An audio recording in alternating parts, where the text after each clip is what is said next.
Si on parle de formation, moi je vois 4 grands axes de la formation. D'abord, il y a celui qui a été évoqué, la destruction des emplois. Je pense qu'il faut absolument, dans le cadre de la formation, voir qu'on fasse un travail dans chacune des branches, des activités, pour qu'on ait un vrai bilan de l'impact du numérique dans chacune des branches. Qu'est-ce que ça va faire, qu'est-ce que ça va occasionner comme destruction d'emplois? Pas forcément des destructions d'emplois, on verra qu'il y a d'autres emplois aussi qui vont être créés, notamment par rapport à ces nouveaux métiers. Qu'est-ce que c'est la donnée, la sécurité de données, la protection, data mining, le profilage, la cybersécurité également, où la France est très en retard par rapport à d'autres pays. Mais ça, c'est le premier point. Ensuite, il faut aussi adapter certaines formations. Et dans mon rapport, je montrais effectivement que, même si on fait un travail compris avec la CGT, la CFDT, à la commission des titres et ingénieurs avec EFO, c'est comment revoir les référentiels du métier d'ingénieur pour intégrer cette nouvelle logique des données, de la protection des données. C'est-à-dire qu'il faut former demain les ingénieurs à également intégrer dans leur formation que la protection et la gestion des données est un enjeu capital tant pour leur entreprise que pour eux. Donc ça également, il faut revoir les formations. Revoir aussi les formations par rapport à l'économie et ce qu'elle demande. C'est-à-dire qu'on est moins sur une transmission académique et verticale des savoirs, on est de plus en plus sur une acquisition des savoirs de manière transversale. Donc ça pose des vraies questions. Le deuxième élément, c'est la formation pour réduire l'asymétrie. J'en ai parlé tout à l'heure. C'est comment redonne-t-on du pouvoir aux cadres, aux ingénieurs, aux salariés et aux citoyens.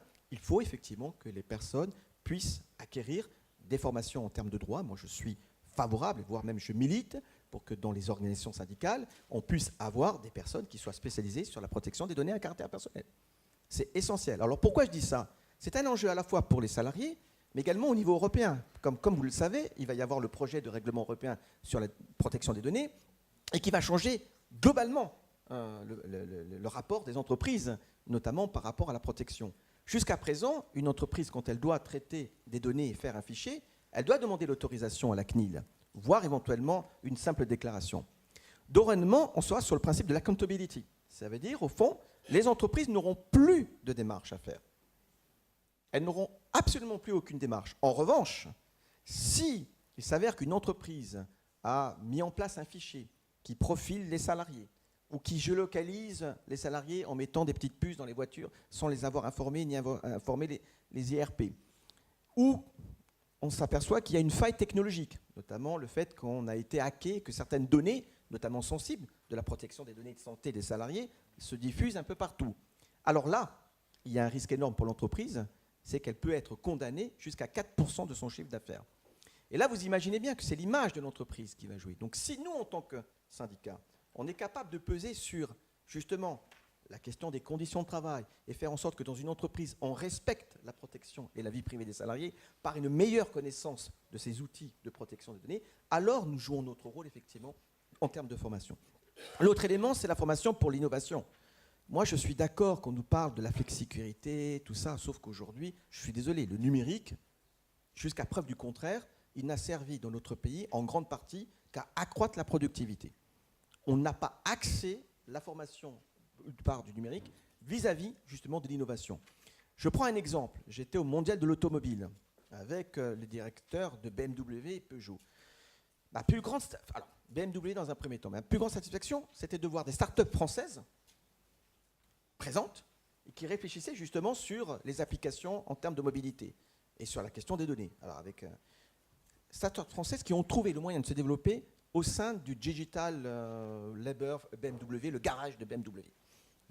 Donc, c'est-à-dire BMW finance et accompagne des startups. Donc il faut qu'on se donne les moyens en France, au-delà de tous les grands discours, d'accompagner l'innovation par le numérique en direction effectivement des grands travaux et non pas faire du numérique encore un élément de flexibilité qui donnerait au fond aux salariés l'obligation de gérer et de réguler son temps de travail, voire de se déconnecter. Donc ça veut dire qu'il faut qu'au niveau européen, au niveau français, on se dise que les 3%, je sais que je provoque un petit peu, c'est une chose, mais à un moment donné, la dépense publique sert également. Les Américains, je suis désolé, dépensent massivement avec leurs budgets fédéraux pour accompagner leur développement économique, ce qui n'est pas le cas dans notre pays, et notamment en France. Enfin, j'en termine là sur la question de la formation par rapport au management. Il y a une vraie question qui va se poser, notamment le rôle et la place des cadres demain, c'est quid du rapport des cadres et des salariés face demain à des process qui vont décider en lieu et place des individus. On a parlé tout à l'heure des algorithmes. Et donc, je pense que la formation doit permettre également d'avoir une grille de lecture permettant de décoder ce qui se passe et ce qu'il y a derrière. Comment programme-t-on ? Je ne demande pas que tous les salariés puissent connaître une ligne de programme, parce que le code ne fait plus la loi aujourd'hui.